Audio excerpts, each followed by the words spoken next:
Pemirsa, 21 toko di Pelabuhan Benoa Denpasar ludes terbakar tadi pagi. 11 mobil pemadam kebakaran dari BPBD Kota Denpasar berusaha memadamkan api selama 4 jam lebih. Kondisi toko yang masih tertutup dan banyaknya bahan kimia serta bahan mudah terbakar menyulitkan petugas untuk menjinakkan api.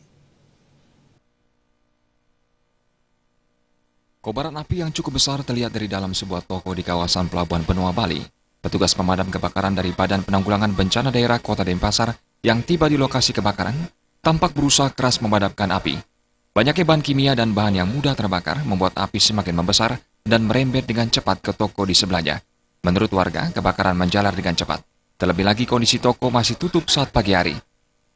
Karena ruko-ruko ini kebanyakan dan masih hampir mayoritas masih tertutup, sehingga di situ mengalami kendala pertama. Kendala kedua, ini mengambil air dari pemadam itu keluar.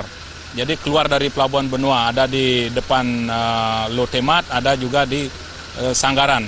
Sehingga itu yang akan menghambat. 11 unit mobil pemadam kebakaran diturunkan untuk memadamkan api. Namun hingga lebih 4 jam, api belum bisa dipadamkan sepenuhnya.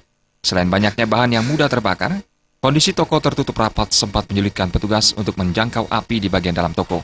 Petugas pun terpaksa membongkar paksa pintu toko yang terbuat dari besi tersebut. Jadi 21 ruko dengan melibatkan pemadam 11 unit.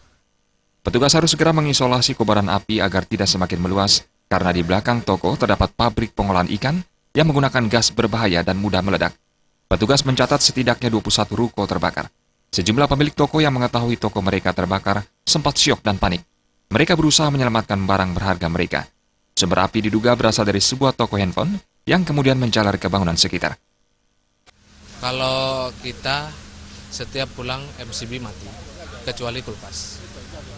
Dari MCB sudah mati kan sudah tidak ada listrik. Tidak ada korban jiwa maupun luka dalam kebakaran ini, namun kerugian diperkirakan mencapai miliaran rupiah.